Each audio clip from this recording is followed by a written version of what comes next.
இன்னைக்கு நாம பார்க்க போறது நம்ம சப்ஸ்கிரைபர்ஸ்ல நிறைய பேரு திரும்ப திரும்ப கேட்ட படம், ஒரு மலையாள படம். படத்தோட பேரு சுருளி. 2021 ரிலீஸ் ஆன படம் தான். அப்படி என்ன இருக்குன்னு இந்த படத்தை கிட்டத்தட்ட ஒரு 2000-3000 கமெண்ட்டுக்கு மேல கேட்டிருந்தாங்க. என்னதான் இருக்குங்கிறத படம் பார்த்து நீங்களும் தெரிஞ்சுக்கங்க. பட் முன்னாடியே சொல்லிடுறேன், இந்த படத்தை நீங்க பாத்தீங்கன்னா சத்தியமா உங்களுக்கு ஒண்ணும் புரியாது. படத்தோட ஸ்டார்டிங்ல இருந்து எண்டிங் வரைக்கும் பார்த்துட்டு என்னடா இவ்வளவு ஒண்ணுமே புரியாத மாதிரி படத்தை வச்சிருக்காங்க நீங்க யோசிக்கலாம். ஆனா இந்த படத்துக்கு பின்னாடி இருக்கக்கூடிய சிதம்பர ரகசியம் மாதிரி உண்மையான கதையை ஒளிய வச்சிருப்பாங்க.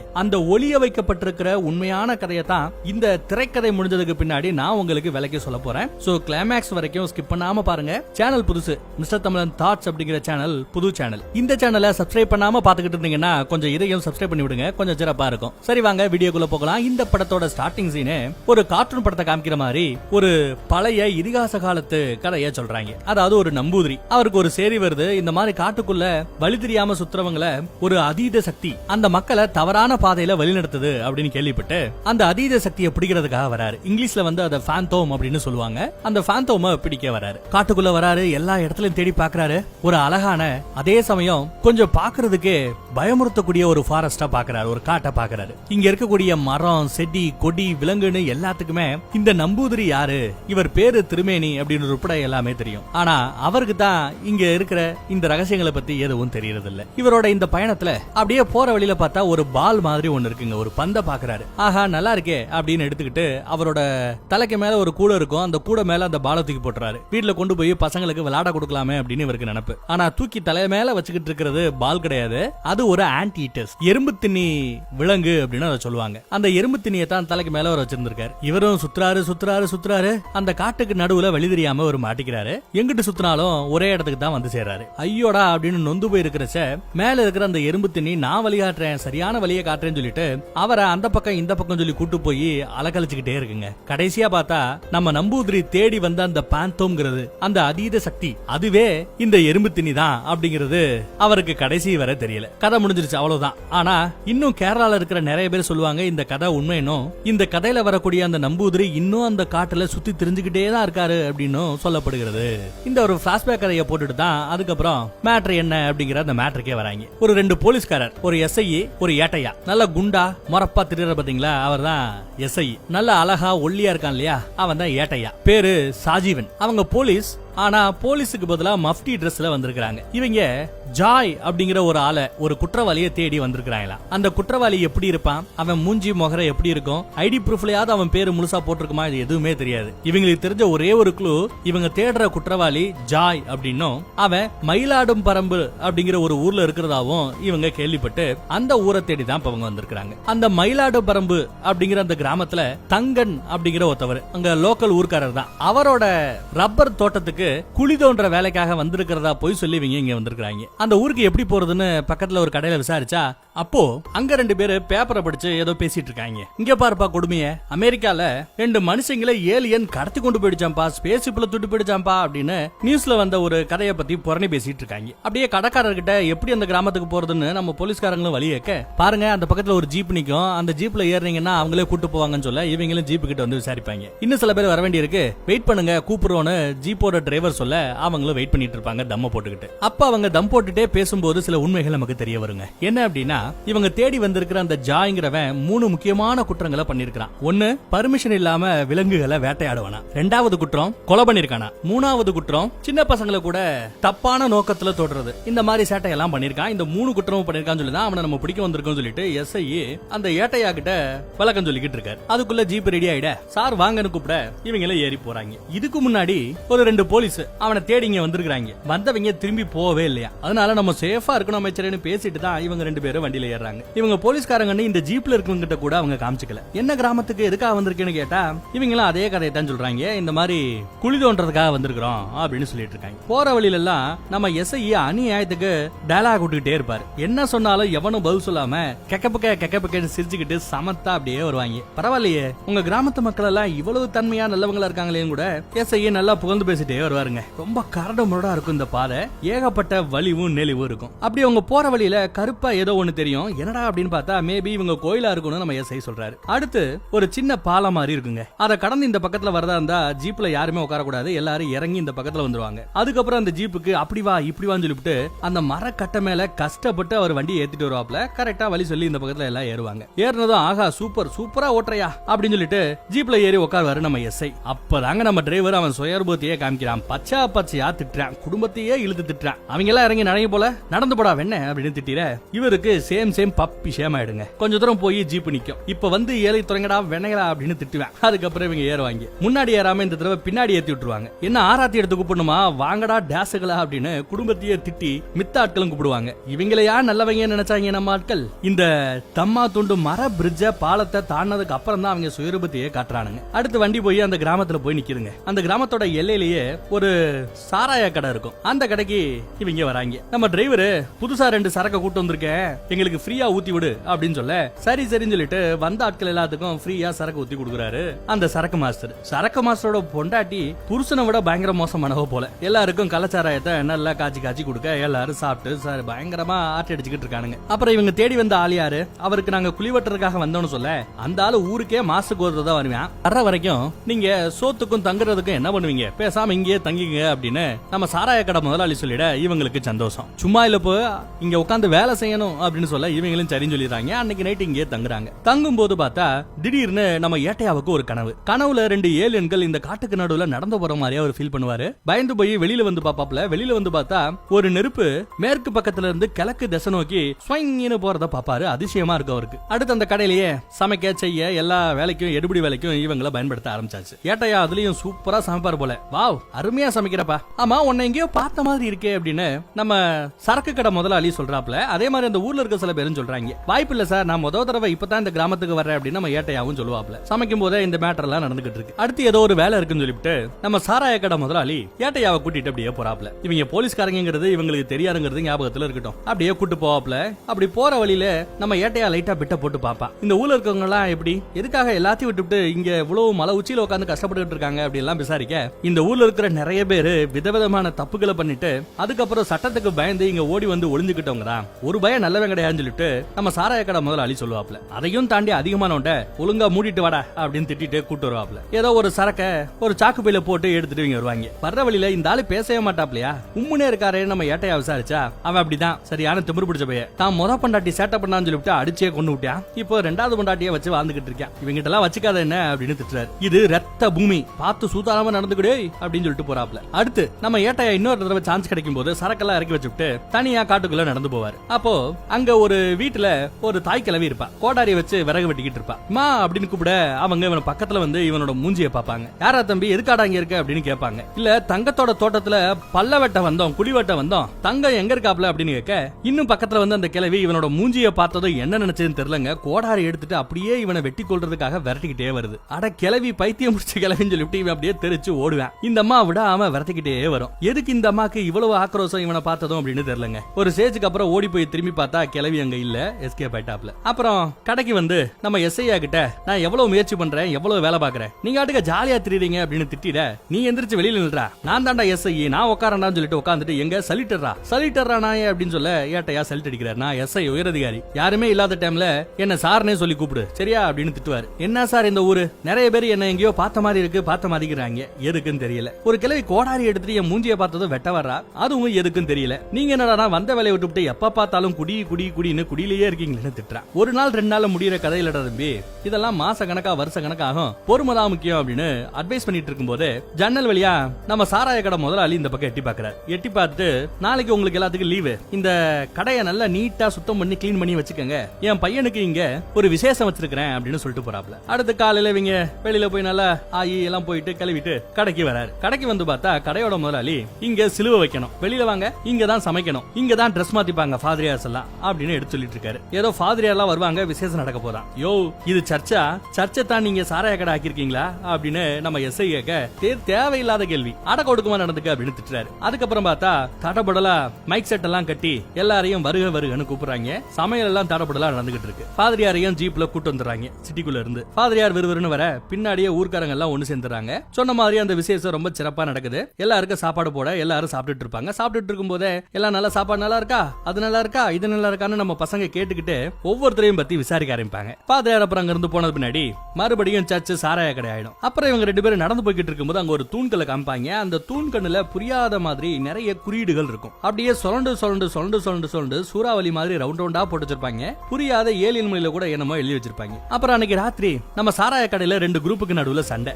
அந்த சண்டையில நம்ம ஏட்டையா சும்மா உள்ள புகுந்து அடி அடி நடிச்சு எல்லாரையும் வெட்டி விடுவாரு. அப்புறம் பைபிள்ல ரொம்ப சின்சியரா வேலை பாக்குறான்னு சொல்லிவிட்டு நம்ம முதலாளி 500 ரூபாய் இந்த வச்சுக்க அப்படின்னு சொல்லிட்டு காசு கொடுப்பாரு. கொடுத்துட்டு அதுக்கப்புறம் ஒரு நிமிஷம் நில்லு, அந்த 500 ரூபாய் கொடு அப்படின்னு வாங்கிக்கிறாரு. தங்குறதுக்கும் தின்றதுக்கும் நான் தானே போட்டுக்கிட்டு இருக்கேன், அதுக்கு 2000. இதுல 500 ரூபாய் நீ கழிச்சிட்ட, மீதி 1500 ரூபாவை கொடுத்துட்டு அதுக்கப்புறம் அந்த தங்கத்துக்கிட்ட போய் நீங்க குழி வெட்டுற வேலையை பாருங்க, போங்க போங்கன்னு குடுக்குற மாதிரி கொடுத்து புடிங்கிட்டாங்க. இவெல்லாம் உருப்படுறதுக்கா? அடுத்து பார்த்தா அந்த காடு முழுக்க ஏகப்பட்ட இடத்துல சின்ன சின்ன மின்மினி பூச்சிகளா அங்க எங்கேயும் சுத்திக்கிட்டு இருக்கிற மாதிரியே காமிப்பாங்க. அடுத்த நாள் நம்ம ஏட்டையா தனியா காட்டுக்குள்ள சுத்திக்கிட்டு இருக்கும் போது அந்த காடே லைட்டா அசைகிற மாதிரி, கடல் அலை மாதிரி அசைகிற மாதிரி அவர் ஃபீல் பண்ணுவார். அப்புறம் அங்க இருக்கிற ஒரு வீட்டு பக்கத்துல போய் வீட்டோட சாவி வழியா எட்டி பாப்பாப்ல பார்த்தா அது ஏகப்பட்ட மிஷின்களை கறந்து போற மாதிரி அவருக்கு தோணும். அதுக்குள்ள ஒரு ஏலியன் இந்த பக்கம் கிராஸ் பண்ற மாதிரி தோணும். பார்த்து மிரண்டு போயிடுவாப்ல மனுஷன். இது எல்லாமே தம்மா துண்டு ஜன்னல் வழியா அவர் பாத்துக்கிட்டு இருக்கும் போது தோன்ற விஷயங்கள். அந்த பக்கம் பார்த்தா நம்ம எஸ்ஐ கூட சேர்ந்து இன்னொருத்தவன் பன்னிய வேட்டையாடுறதுக்காக போயிருப்பாங்க. ஆனா எஸ்ஐ சும்மா இல்லாம அசைஞ்சு கொடுத்து பன்னி வேட்டைய சரியா நடத்த விடாம பண்ணிடுவாப்ல. இதனால கூட வேட்டைக்கு போன அந்த காண்டானவர் இனிமே என் கூட வேட்டைக்கு வந்தா அவ்வளவுதான் உன்னை கொன்னுடுவே ராஸ்கல்னு மிரட்டுவாரு. இந்த ஜாயிங்கிறவனை எப்ப நம்ம பிடிக்க போறோமோ எப்ப நமக்கு விமோச்சனமோ தெரியலன்னு சொல்லிட்டு நைட் எல்லாம் புலம்பிக்கிட்டு இருப்பாங்க. அப்போ இந்த உள்ளூர்காரர் ஒருத்தர் வருவாரு. ஆள் பார்க்க கொஞ்சம் முரட்டுத்தனமா இருப்பாப்ல. அவர் சரக்கடிக்க வர நம்ம பசங்க சரக்கெல்லாம் ஊத்தி கொடுப்பாங்க. அப்பயே நம்ம ஏட்டையாகும் இந்த பயலுக்கும் ஆக மாட்டேங்குது. அடுத்து பார்த்தா நிறைய சரக்கு ரெடி பண்ணிட்டு ஏதோ ஊர்ல ஒரு பொருள் காட்சியா திருவிழா மாதிரி கொண்டாடுவாங்களாம். அதுக்காக அவங்க போறாங்க. திருவிழால கூட ஒரு ஏலியன் படத்தை போடுறாங்க மலையாள மொழியில. அங்க ஒரு போட்டி நடக்கும். அந்த போட்டியில ஒரு மரத்துல 2 இந்த பக்கமும் அந்த பக்கம் 2 பேர் உட்காந்துக்கிட்டு மாத்தி மாத்தி அறை வாங்கிக்கணும். யார் அந்த அறையை தாங்கி நிக்கிறாங்களோ அவங்க ஜெயிக்கிறாங்கன்னு அர்த்தம். யாரு கீழே விழுகிறாங்களோ அவங்க தோக்குறாங்கன்னு அர்த்தம். அதுல அந்த முறைச்சுக்கிட்டே இருந்த பார்ட்டி தான் அடி அடி நடிச்சு ஜெயிச்சுக்கிட்டு இருக்காரு. ஊடால ஒரு கட்டத்துல ஒரு பயில தோக்கடிச்சிட்டு வேற ஆம்பளை இருந்தா வாங்கடா என் கூட சண்டை போடலான்னு கேட்க அப்ப நம்ம எஸ்ஐ ஏட்டையாவை மேல ஏற்றி விட்டுருவாப்ல. ஏட்டையா பயந்துகிட்டே உட்காருவான். வாடி இன்னைக்கு ஒரு கை பார்க்கலாம்னு சொல்லிட்டு 2 பேரும் மாத்தி மாத்தி அறை வாங்குவாங்க, அரைஞ்சுப்பாங்க. ஆனாலும் கீழே விழாமையே நல்லா சண்டை போட்டுக்கிட்டு இருப்பாங்க. ஆனா அதுல ஒரு கட்டத்துல கடைசியா ஒரு அடி வாங்கி அப்படியே பொத்துன்னு நம்ம ஏட்டையா கீழே விழுவாங்க. அப்படி விழும்போது நல்லா அரை சும்மா சத்துன்னு கன்னத்துல வாங்க அவனுக்கு தலையே லைட்டா குழம்புற மாதிரி இருக்கும். குழம்புதா இல்ல தெளிதா அப்படின்னு கூட தெரியலங்க. திடீர்னு நிறைய விசுவல்ஸ் அவன் கண்ணு முன்னாடி வந்து போகும். அந்த விசுவல்ஸ்ல சுளுக்கு எடுத்து விடக்கூடிய ஒரு அம்மா, அவங்க வீடெல்லாம் கூட இவனோட கனவுல வந்து போகும் இந்த செகண்ட். ஆனா அந்த இடத்துக்கு இவன் முன்ன பின்ன போனதில்ல.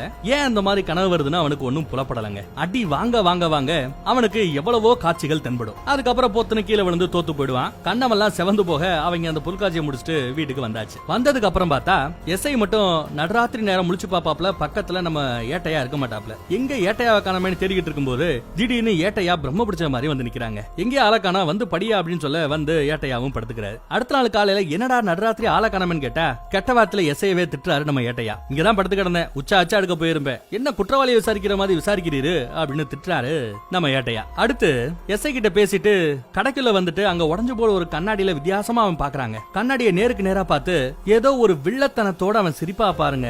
இந்த சிரிப்புக்கு பின்னாடி இவன் ஒரு உண்மையிலேயே ஒரு ஏட்டையா தானா இல்ல இவன் ஒரு கொலகாரனா அப்படின்னு கூட நமக்கு சந்தேகம் வரும். அந்த மாதிரி ஒரு வில்லத்தனமான சிரிப்பு சிரிப்பா. அந்த சிரிப்புக்கான அர்த்தம் என்னங்கறத இப்பதாங்க காமிக்கிறாங்க. ராத்திரியோட ராத்திரியா நல்லா அரைன்னு அரைஞ்சு விட்டான்ல அந்த முறைச்ச பாட்டி. அந்த பாட்டியோட சோழிய நைட்டே முடிச்சு விட்டேன். அவனை அடிச்சு கொன்னு ஒரு ஆத்தோரமா தூக்கி போட்டு வந்துட்டான் நம்ம ஏட்டையா. அந்த வில்ல சிரிப்புக்கு இதுதான் அர்த்தம் போல. ஏட்டையா இங்க வந்து பண்ண முதல் குற்றம் ஒரு கொலை. அடுத்து ஏட்டையா எஸ்ஐ இன்னொருத்தன் கூட சேர்ந்து வேட்டையாட போவாங்க. அங்க ஒரு பன்னிய, அதெல்லாம் அங்க வேட்டையாடுறது சட்டப்படி தப்பு. அந்த ஏரியா பக்கம் பன்னிய வேட்டையாட போகும்போது திடீர்னு 2 ஏலியன் அந்த பக்கம் கிராஸ் ஆற மாதிரி நம்ம ஏட்டையாக்கு தோணும். அதே சமயம் துப்பாக்கி துப்பாக்கி எடுத்து டம்முன்னு சுட பண்ணியை ஓடி போய் புடிச்சு கழுத்தை அறுத்து தோலை உரிச்சு அசால்ட்டா அந்த பண்ணியை எடுத்துக்கிட்டு இருப்பான். பர்மிஷன் இல்லாம வேட்டையாடுறது தப்பு. அந்த வகையில பார்த்தா நம்ம ஏட்டையா பண்ண ரெண்டாவது தப்பு, ரெண்டாவது குற்றம் இது. அப்பயும் நிறைய விண்மணி பூச்சிகள் அங்க சுத்திக்கிட்டு தெரியுங்க. ஆனா அதே சமயம் நம்ம எஸ்ஐயோட கால்ல 2-3 அட்டைங்க ஏறி காலை கடிச்சு விட்டுரும். அதுல பயபுள்ள சரியா நடக்க முடியாம திணறுவாரு. முன்னாடி அந்த பண்ணியை தூக்கிக்கிட்டு கூட வந்த உள்ளூர்காரர் பின்னாடியே வாங்கடா அப்படின்னு சொல்லிட்டு போயிடுறாரு. இவங்க அந்த இருட்டுக்கு நடுவுல எங்க போகணும்னு தெரியாம அங்கேயும் இங்கேயும் சுத்திக்கிட்டே இருப்பாங்க. ஒரு நாள் ராத்திரி ஃபுல்லா அங்கேயும் இங்கேயும் சுத்தி கடைசியில ஏரியா தெரியாம காலையில வர சுத்திக்கிட்டே திரிவாங்க. அதுக்கப்புறம் ஒரு வழியா கஷ்டப்பட்டு ரோட்டு பக்கம் வந்துட அங்க இந்த கிராமத்தை சேர்ந்தவங்க எல்லாம் ஒரு படுக்க மாதிரி ஒன்னு ரெடி பண்ணி அதுல நம்ம எஸ்ஐய தூக்கிக்கிட்டு சுளுக்கு எடுக்கிற ஒரு அம்மா வீட்டுக்கு கூட்டு வராங்க. இது ஊருக்கு அந்த பக்கத்துல ஒதுக்குப்புறமா இருக்கும். அங்க கொண்டு வந்து இறக்கிட்டு சுளுக்கு எடுக்கிற அம்மா இருக்கியா அப்படின்னு கூப்பிட ஒரு அம்மா வருது. என்ன? ஆமா, முதுகுல பயங்கரமான சுளுக்கு இருக்கு, இதை எடுத்து விட்டாதான் இவரால சமாளிக்க முடியும், இதெல்லாம் நான் பாத்துக்கிறேன், ஒரு 2 நாள் ஆகும், எல்லாம் வெளியில போய்க்கோ போய்க்கடா அப்படின்னு எல்லாரையும் விரட்டி விடுது அந்த அம்மா. அவங்களும் போய்கிட்டு இருக்கும்போது இந்த பொம்பளைக்கு வேற வேலையே இல்ல. இதே மாதிரிதான் கொஞ்சம் மாசத்துக்கு முன்னாடி ஒரு 2 பேர் வந்தாங்க. இவ வீட்டுல விட்டு போன சுளுக்கடுன்னு சொல்லிவிட்டு ஒரு வாரம் வெளியில விடவே இல்லையே, வச்சு செஞ்சாலே இவங்களை என்னைக்கு விட போறாங்களோ அப்படின்னு சொல்லிட்டு இவங்க போயிடுறாங்க. நம்ம ஏட்டையா மட்டும் உட்காந்துட்டு இருப்பாப்ல. டேய், நீ என்னடா இங்க உட்காந்துக்கிட்டே இருக்க? ஆமா, உன்னை பார்த்தா எங்கேயோ பார்த்த மாதிரியே இருக்கே அப்படின்னு கேட்டா, இல்ல நான் ஊருக்கு புதுசுங்கிறாரு நம்ம ஏட்டையா. சரி சரி, உள்ள தூக்கிட்டு வந்து இருந்தாலும் போடு அப்படின்னு சொல்ல அவனும் கொண்டு வந்து உள்ள தூக்கி போடுறான். உள்ள இந்த இடமே பாக்குறதுக்கு ரொம்ப வித்தியாசமா இருக்கும். இந்த இடத்தை தான் ஏற்கனவே அந்த அறை வாங்கும் போது நம்ம ஏட்டையா இந்த காட்சிகளை ஏற்கனவே பார்த்திருப்பார். அங்க படுக்க போட்டு முதுக நீ விட்டுக்கிட்டு இருக்கு. என்னென்னமோ வித்தியாசமா பண்ணிக்கிட்டு இருக்குங்க. இந்த சுளுக்கு எடுக்கிற வீட்லயும் நிறைய சிம்பாலிக்கா ரவுண்ட் ரவுண்டா என்னமோ இருக்கும். அது மட்டும் இல்லாம அங்க ஒரு பையன் இருப்பான். என் சொந்தக்கார பையன் தான், கொஞ்சம் மன வளர்ச்சி கம்மி, என் கூட இங்க சும்மா ஒத்தாசைக்காக தங்கி இருக்கிறதா அந்த சுளுக்கு எடுக்கிற அம்மா சொல்லும். யாருக்கு அறிமுகப்படுத்தி வைக்குது? நம்ம ஏட்டையாக்கு அறிமுகப்படுத்தி வைக்குது. அடுத்து மறுபடியும் அந்த மந்திர தந்திர வேலையெல்லாம் செய்யுது, என்னென்னமோ பண்ணுதுங்க. ஒரு வழியா அன்னைக்கு ராத்திரி ஆயிடுது. அப்ப கூட நம்ம ஏட்டையாவோட கனவுல யாரோ ஒரு ஏலியன் எங்கேயோ ஒரு இடத்துல மேல இருந்து கீழே அப்படியே இறங்கி வர மாதிரியே தெரியும். இந்த பக்கம் சூனியக்காரியோ சூனியக்காரிங்கிற சுளுக்கு எடுக்கிற அம்மா சூனியக்காரி மாதிரி என்னென்னமோ ஜபம் போட்டுக்கிட்டு இருக்கா. ஒரு வழியா அன்னைக்கு நைட் எல்லாம் முடிஞ்சிருது. நைட்டு ஃபுல்லா ஒரே ஜபம் தான். ஜபம்னு சொல்றேனே தப்பாச்சு, இதுக்கு பேர் என்ன? ஏதோ ஒரு மந்திர ஓட்டம் பண்ணிக்கிட்டு இருக்கா. அன்னைக்கு ராத்திரி பக்கத்துல இருக்க ரூம்ல நம்ம ஏட்டையாவை தங்க சொல்லிவிட்டு இந்த பக்கம் மந்திர ஓட்டம் எல்லாம் பண்ணிக்கிட்டு இருக்க. ஒரு வழியா எல்லாம் முடிஞ்சு அடுத்த நாள் காலையில இவருக்கு அந்த சுளுக்கு வலி எல்லாம் நல்லபடியா போயிடுதுங்க. எந்திரிச்சு தெம்பா நிக்கிறாரு, நன்றி சொல்றாரு. அதே சமயம் நம்ம ஏட்டையாவும் இந்த பக்கம் வர, சரி நாங்க கிளம்புறோம் சொல்லிட்டு இவங்க கிளம்பி போவாங்க. அப்படி போகும்போது திடீர்னு அந்த சுளுக்கு எடுக்கிற அம்மா வேகமா ஓடி வந்து நம்ம ஏட்டையாவோட சட்டையை பிடிச்சு பச்சை பச்சையா திட்டம். சின்ன குழந்தைடா, அந்த குழந்தை மேல கை வச்சிருக்க, நீ எல்லாம் உருப்படுவியா அப்படின்னு சொல்லி திட்டுதுங்க. காசர்றான்னு சொல்லிட்டு இவங்க கிட்ட இருந்த காசை புடிங்கிட்டு விடுது. என்னடா அப்படின்னா ராத்திரி நேரம் அந்த சின்ன பையன் மேல இவன் கை வச்சிட்டான் போல. இங்க வந்து இவர் செஞ்ச 3வது குற்றம் இது. நான் அப்படி பண்ணலன்னு சொல்லிட்டு அடிச்சு பேசுவான். இருந்தாலும் நம்ம எஸ்ஐ தான் காசு கொடுத்து வெளியில எல்லாம் சொல்லிக்காரன்னு சொல்லிட்டு சமாளிச்சு வச்சுட்டு ஏன்டா அப்படி இருக்கு அப்படின்னு ஏட்டையாவை திட்ட வந்தா ஏட்டையா எஸ்ஐயவே திட்டுறான். அப்படியே கட் பண்ணா ரொம்ப காலமா இந்த ஊர்ல என்ன போய் சொல்லிட்டு இவங்க 2 பேர் இருக்காங்க. தங்கம்ங்கிறவரோட தோட்டத்துல குழி தோன்ற வேலைக்காக வந்திருக்கிறோம்னு சொல்லிட்டு வந்தாங்கல்ல. அந்த தங்கம்ங்கிறவரு ஒரு மாசத்துக்கு அப்புறம் ஊர் பக்கம் வந்து சேர்ந்துறாரு. ஊர்ல வந்ததுமே சுத்தி இருக்கிற ஆட்கள் எல்லாம் என்னடா உனக்காக 2 பேர் இங்க வந்திருக்காங்க, குழி தோன்ற வேலைக்கு வர சொன்னையாமன்னு கேட்க, அப்படியெல்லாம் நான் வர சொல்லலையா, யாராவது என் பேரை சொல்லிட்டு வந்தா உடனே விட்டுருவீங்களா அப்படின்னு அவன் திட்டுறான். டேய், உன் பேரை சொல்லி தாண்டா கொஞ்சம் நாளைக்கு முன்னாடி ஒரு 2 பேர் வந்தாங்க, அப்பையும் உன்னை நம்பி தாண்டா உள்ள விட்டோம், அதே மாதிரி தாண்டா இப்பயும் உள்ள விட்டு சொல்லிட்டு புதுசா உன்னை தேடி ஆள் வராங்க, இதெல்லாம் சரியில்லைன்ற மாதிரி அவங்க சொல்ல, இதை கேட்கறதுக்கு நீங்க யாராங்கடான்னு இந்த தங்கங்கிறவன் சொல்ல, அப்படியே அவங்க 2 பேருக்கு நடுவுல சண்டை. 2 கேங்காவே அவங்க 2 பேர் பிரிஞ்சுறாங்க, சண்டை போட ஆரம்பிச்சாங்க. அப்படி சண்டை போட்டுட்டு இருக்கும்போது சாராயம் ஊத்தி கொடுக்குறாருல முதலாளி, அவரோட பொண்டாட்டி அருவா எடுத்துட்டு வந்து நிப்பாட்டுறீங்களா எல்லாத்தையும் அறுத்து விட்டுறவா அப்படின்னு திட்டுறான். எதுக்குடா நீங்க சண்டை போட்டுட்டு இருக்கீங்க, அதோ அந்த 2 சிரிக்கிங்க வராங்க, அவங்க கிட்டயே நீங்க விசாரிச்சுக்கங்க காம்பு நாட்டிகளா அப்படின்னு திட்டுறாங்க அந்த அம்மா. அதுக்கப்புறம் தான் அவங்க திரும்பி பார்த்தா அவங்க 2 பேரும் இது மேட்டர் தெரியாம இங்க வந்துட்டு இருக்காங்க. பக்கத்துல வந்ததுமே என்ன ஏன் இப்படி முறைச்சு பார்த்துட்டே வரீங்க அப்படின்னு விசாரிக்கும் போது, ஆமா யார் சார் நீங்கன்னு கேட்ட, டேய் அந்த தங்கமே நான் தான்டா, என் வீட்டுல வேலை செய்ய வந்தா சொல்லி என்னையே யாருன்னு கேக்குறீங்களா அப்படின்னு போட்டு ஆடி அடின்னு அடிக்க ஆரம்பிச்சாங்க. யாரா நீங்க, எதுக்காக இங்க வந்திருக்கீங்க அப்படின்னு கேட்க ஆரம்பிக்க இவங்க 2 பேருக்கு பயம் வர ஆரம்பிச்சிருது. கொஞ்சம் ஓவரா கைகளை பார்க்க ஆரம்பிக்க திடீர்னு பார்த்தா நம்ம ஏட்டையா கையில துப்பாக்கி எடுத்துட்டு எல்லாரையும் சொல்லிட்டு போட ஆரம்பிக்கிறாருங்க. யாராவது வந்தீங்க சுட்டு கொன்னுடுவேன்னு எல்லாத்தையும் மிரட்ட ஆரம்பிக்க எல்லாரும் தெரிச்சு மரத்துக்கு முன்னாடி போய் ஒளிஞ்சுக்கிறாங்க. அங்க நான் தங்கத்தை பிடிச்சு, டேய் மலையாள போலீஸ் ஆக்கும் எங்க மேலேயே கை வைக்கிறீங்களா, யாரா அவன் ஜாயி கிராமத்துல தான் ஒளிஞ்சுக்கிட்டு இருக்கானா, எங்கடா இருக்கான் அவன் அப்படின்னு கேட்டா, இருக்கா சார் என் வீட்டுல தான் சார் தங்கி இருக்கான் அப்படின்னு இவன் சொல்றான். எங்களுக்கு அவன் தான் வேணும், ஒழுங்கா உன் வீட்டுக்கு கூட்டு போ, இந்த ஊர்ல எல்லா தப்பையும் பண்ணிட்டு இங்க வந்து ஒளிஞ்சிட்டு இருக்கீங்களா, கொன்னுடு ராஸ்கல் மிரட்ட, தங்கம் சார் என் மேல தப்புல சார், வேணும்னா அந்த ஜாய நீங்க வந்து பாருங்க சார் அப்படின்னு சொல்லி கூட்டு போறாங்க. சோ தங்கம்ங்கிறவள முன்னாடி போக பின்னாடியே நம்ம போலீஸும் போக அவங்களுக்கு பின்னாடி அவங்களுக்கே தெரியாம இந்த ஊர்க்காரங்க ஃபாலோ பண்ணிட்டே வரானுங்க. குறுக்கு வழியில அவங்க வராங்க. இவங்க கொஞ்சம் நார்மலான வழியில வர கொஞ்சம் லேட் ஆயிட்டே இருக்குங்க. அப்படியே பின்னாடியே ஃபாலோ பண்ணிட்டு வர ஒரு சின்ன ஆறு இருக்கும், அந்த ஆத்த கடந்து இவங்க இந்த பக்கம் வராங்க. ஆரம்பிக்கிறாங்க. ஊர்க்காரங்களும் விடாம வெட்டிக்கிட்டே தாங்க வரானுங்க. ஒரு வழியா தங்கத்தோட வீட்டுக்கு வந்தாச்சு. தங்கத்தோட பொண்டாட்டி கரெக்டா கதவை திறந்து விட, ஜாய் நீங்க யாராவது இருக்காங்களா அப்படின்னு கேட்க, ஆமா ஆமா என் தம்பி தான் உள்ளதான் படுத்து கிடக்காரு அப்படின்னு அந்த அம்மா சொல்லுது. நம்ம தங்கத்தோட மச்சான் தாங்க இவங்க தேடி வந்து அந்த குற்றவாளி ஜாயா. டே ஜாயே ஜாலியா படுத்து கிடக்குற அப்படின்னு இவங்க விசாரிச்சா, இவன் கோமால படுத்து கிடக்கானா. கழுத்துக்கு கீழே இவனுக்கு எதுவுமே வேலை செய்யாதான். டேய் நிறைய தப்பு பண்ணிருக்கேன் கேட்க, ஆமா சார் நான் பண்ணதெல்லாம் தப்பு தான் சார், ஆனா இப்போ ஒரு கோமா ஸ்டேஜ்ல படுத்து கிடக்கேன் சார், ஏதாவது கொஞ்சம் தயவு கூந்து என்ன விட்டுருங்க சார் அப்படின்னு கேக்குறாங்க. இவங்க விட்டுற மாதிரி தெரியலங்க. நீ செத்தா கூட உன் பாடியை தூக்கிட்டு நாங்க சிட்டிக்குள்ள போவோம், டேய் ஒழுங்கா வாடே அப்படின்னு இந்த நிலைமையிலையும் இந்த ஜாயிங்கிறவனை கூட்டிட்டு தான் போவோம்னு அடம்பிடிக்கிறாங்க. அதுக்குள்ள ஊர்க்காரங்க வந்துடுறானுங்க. எங்களை மீறி உங்களால கூட்டு போக முடியுமா அப்படின்னு நம்ம சரக்கூத்துற முதலாளி சத்தம் போட, டேய் வெளியில போறீங்களா இல்ல சுட்டு கொன்னுடவா அப்படின்னு கேட்க, அதே சமயம் அந்த முதலாளி துப்பாக்கிய ஒரு கை பிடிக்க அதை டம்னு அழுத்திடுங்க. அழுத்தின அந்த துப்பாக்கி நம்ம முதலாளியோட காதுல ஓட்டைய போட்டு பின்னாடி நின்றுட்டு இருந்த ஒரு ஆளோட ஷோல்டர்ல இறங்கிடும். ரத்தம் இவருக்கு காதுல வரும், அவனுக்கு சோல்பட்டையில், அதுக்கு பேர் என்னது தோள்பட்டையா, ஆமா தோள்பட்டையில ரத்தம் கொட்டும். ஆனாலும் அவங்க ரெண்டு பேரோட முகத்துல வலியோ அழுகையோ தெரியாதுங்க. ரொம்ப சிம்பிளா எல்லா பேரும் ஒரே நேரத்துல ஒரே மாதிரி கண்ணை அப்படி அமுக்கி திறப்பாங்க. இதுலயே தெரியும் இந்த கிராமமே ஒரு மார்க்கமான கிராமம்னு நமக்கு தெரிய ஆரம்பிக்குது. இதெல்லாம் கண்டிப்பா நடக்கும், இதெல்லாம் எதிர்பார்த்த மாதிரியே இந்த ஒட்டுமொத்த கிராமமும் இருக்கு. அந்த ஜாயிங்னு படுத்து கிடக்கான் பாத்தீங்களா, அவன் மட்டும் தான் இந்த துப்பாக்கி சுடுறத பார்த்து லைட்டா மிரளுவான், பயப்படுவான். அதே சமயம் சரி கிராமத்து மக்களே ஃப்ரீயா விடுங்க, என்ன கூட்டு போனுங்கறாங்கல்ல, என்ன ஜீப்ல ஏத்தட்டும், கூட்டு போட்டோம், முடிஞ்சா நம்ம எல்லையை தாண்டட்டும் பாத்துக்கலாம் அப்படின்னு நம்ம ஜாயிங்கிறவன் சொல்றான். அப்புறம் என்ன ஜாயா சொல்லிட்டான்ல வலி விடுங்கடான்னு சொல்லிட்டு அவனை ஏத்தி ஜீப்ல ஏத்திட்டு இவங்க ஆட்டுக்கு போக ஆரம்பிக்கிறாங்க. ஜீப்ல முன்னாடி நம்ம எஸ்ஐயும் ஏட்டையாவும் உட்கார்ந்துட்டு இருப்பாங்க. இது இடம் ரொம்ப முக்கியங்க, நோட் பண்ணிக்கங்க. டிரைவர் சீட்ல எஸ்ஐ உட்கார்ந்து இருப்பாரு, டிரைவர் சீட்டுக்கு பக்கத்துல கிளீனர் சீட்ல நம்ம ஏட்டையா உட்கார்ந்துட்டு இருப்பாரு. பின்னாடி தான் அந்த குற்றவாளி ஜாயை ஏத்திட்டு போவாங்க. அப்படியே அந்த பாதையில போய்கிட்டு இருப்பாங்க.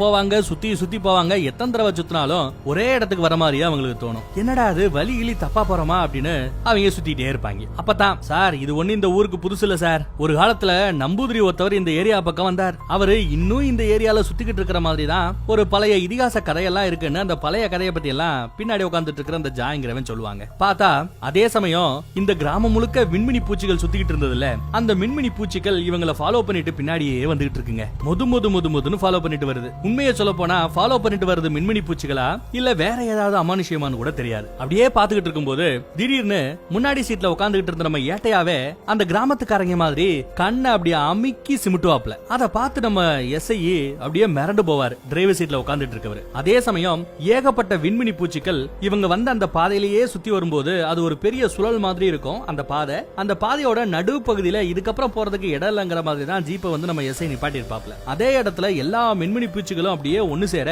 ஒரு பெரிய நிலா மாதிரி ஒரு ஸ்பேஸ் ஷிப் மாதிரி உருவாகுது. அதுக்கப்புறம் பார்த்தா நம்ம எஸ்ஐயும் கிராமத்து மக்கள் மாதிரியே கண்ணை அப்படி மூடி திறப்பாப்ல. எதுக்க அந்த மின்மினி பூச்சிகள் ஒன்னு சேர்ந்து ஒரு பெரிய ஸ்பேஸ் ஷிப் மாதிரி உருவாகி அப்படியே வானத்தை நோக்கி அப்படியே மேல ஆரம்பிக்கும் அந்த வெளிச்சம். அப்படியே அதுல இருந்து வரக்கூடிய ஒரு ஈர்ப்பு விசை இவங்களோட வண்டியையும் அப்படியே அலாக்கா புடிச்சு தூக்க இவங்க வண்டியும் அப்படியே வானத்தை நோக்கி பறக்க ஆரம்பிக்குதுங்க. இவங்க எல்லாம் பைத்தியம் பிடிச்ச மாதிரி சிரிச்சிட்டு இருப்பாங்க. அப்ப நீங்க நல்லா நோட் பண்ணீங்கன்னா இந்த படத்துல சொல்லாம சொல்லக்கூடிய அந்த ரகசிய கதைன்னு ஒண்ணு சொன்ன பாத்தீங்களா, அது இந்த சீன்ல தான் உங்களுக்கு வெளிப்படுத்துவாங்க, சொல்லுவாங்க. என்ன அப்படின்னா குற்றவாளியா பின்னாடி உட்கார்ந்துகிட்டு இருந்த நம்ம ஜாயி இப்போ முன்னாடி உட்கார்ந்துகிட்டு இருக்கான். ஜாயோட இடத்துல நம்ம ஏட்டையா இப்போ உட்கார்ந்துகிட்டு இருக்காரு ஒரு குற்றவாளி மாதிரி. இது எப்பறா சாத்தியம் அப்படின்னு பார்த்தா அதுக்குள்ள இவங்களோட அந்த ஜீப்பு அப்படியே வானத்தை நோக்கி போய் ஒரு ஸ்டேஜுக்கு அப்புறம் மறந்துடுதுங்க. அந்த ஸ்பேஸ் ஷிப்பை நோக்கி இவங்க ஜீப்பு போய் அதனால ஈர்க்கப்பட்டு ஸ்பேஸ் ஷிப்புக்கே போயிட்டாங்க. என்னதான் இந்த படத்துல சொல்ல வராங்க அப்படின்னு பார்த்தா இந்த படத்தோட டைரக்டர் ஒரு மேட்டர்ல ரொம்பவே பிரபலம். அவர் எப்பேற்பட்ட ஆளுனா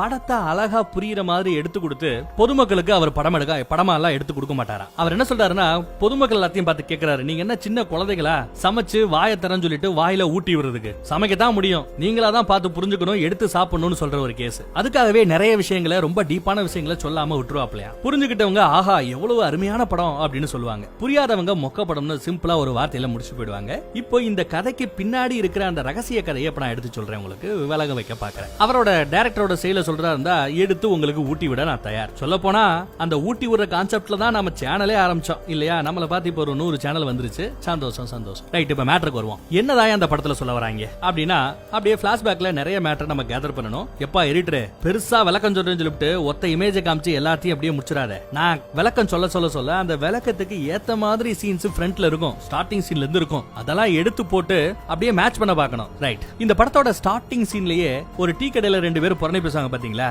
அமெரிக்கால 2 பேரை ஒரு ஏலியன் ஸ்பேஸ் ஷிப்ல தூக்கிட்டு போயிடுச்சாமே அப்படின்னு நக்கலா பேசி சிரிச்சிட்டு இருப்பாங்கல்ல, அதுதாங்க இந்த படத்தோட கதையே. இந்த படத்துல ஏலியன்கள் இந்த கிராமத்துக்கு வர புது ஆட்களை கடத்திட்டு போறது வழக்கம். எப்பரா சொல்றேன்னு கேக்குறீங்களா? இந்த படம் முழுக்க நிறைய வினோதமான விஷயங்களை நீங்க பாப்பீங்க. முதல் வினோதமான விஷயம், அந்த ஜீப்ல வந்த மக்கள் எல்லாம் அந்த மர பாலத்தை தாண்டின செகண்ட்லயே அவங்க சுயரூபத்துல பேச ஆரம்பிப்பாங்க, பச்சை பச்சையா திட்டுவாங்க நம்ம பசங்களை. அது ஒரு எடுத்துக்காட்டு. அடுத்து ஊருக்கு வந்ததுல இருந்து எல்லா பேருமே நம்ம ஏட்டையா பார்த்து உன்னை எங்கேயோ பார்த்த மாதிரி இருக்கேன்னு சொல்றாங்க இல்லையா? அதற்கான காரணம் என்னன்னா, இந்த ஏட்டையா இந்த ஊருக்கு வந்தது இதுதான் முதன்முறை அல்ல.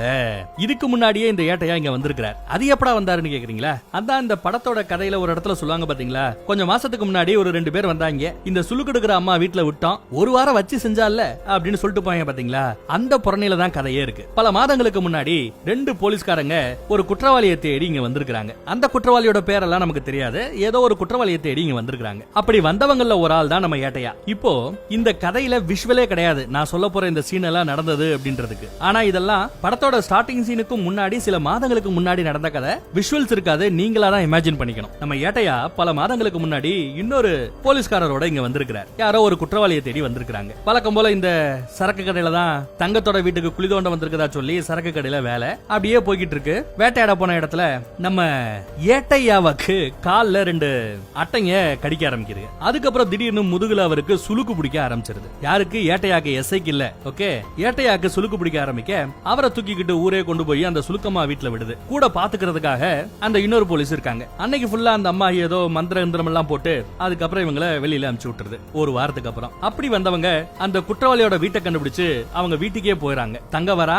தங்க விசாரிக்க, வீட்டை எங்க அட்ரஸ் எங்கன்னு விசாரிக்க அவரும் கூட்டு போக அங்க போய் பார்த்தா மச்சான் தான் குற்றவாளின்னு ஆயிடுது. குற்றவாளியை பிடிச்சு ஜீப்ல ஏத்தணும் சொல்லிட்டு அவங்க பிரச்சனை பண்ணுவாங்க. அப்போ ஊர் மக்கள் வராங்க, துப்பாக்கியை காமிச்சு அப்போ கூட வந்து அந்த போலீஸ் மிரட்டுவாரு. நம்ம சரக்கு முதலாளி அப்ப துப்பாக்கியை பிடிக்க துப்பாக்கி தோட்டா பறக்கும், காதுல குத்தி பின்னாடி இருந்தவனோட தோல் பட்டையில இறங்கும், ஷோல்டர்ல இறங்கும். ஆனாலும் அவங்க அழுக மாட்டாங்க, வலி தெரியாது. எல்லா பேரும் கண்ணை அப்படியே அமைதியா மூடி திறப்பாங்க. அந்த செகண்ட்ல பயந்த ஒரே ஒரு ஆள் அங்க குற்றவாளியா படுத்து கிடந்தவன் மட்டும்தான். அதுக்கப்புறம் அவனே சரி விடுங்க சார், என்ன ஜீப்ல ஏத்திட்டு போட்டோம் அப்படின்னு சொல்ல ஊர்க்காரங்க விட்டுருவாங்க. ஜீப்ல ஏத்திட்டு சுத்துவாங்க. அப்படி சுத்தும் போது கடைசியா ஒரு ஸ்பேஸ் பக்கத்துல போய் நிக்கும் ஜீப்போட சேர்ந்து எல்லா பேரையும் அப்படியே அது இழுக்கும். அப்படி இழுத்ததுல 3 பேர் மேல போனாங்களா, அந்த 3 பேர்ல 2 பேரை ஏலியன்கள் வச்சுக்கிறோம். அந்த கூட வந்த போலீஸையும் அந்த குற்றவாளியையும் ஏலியன்கள் வச்சு ரிசர்ச் பண்றதுக்காக மேல கொண்டு போய் வச்சுக்கிறோங்க. ஆனா ஏட்டையாவை மட்டும் சேஃபா கீழே இறக்கி விட்டுருங்க. நடந்த எல்லாத்தையுமே மறந்து பிரெயின் வாஷ் செய்யப்பட்ட நிலைமையில மறுபடியும் சிட்டிக்குள்ள போவாரு. அவர்தான்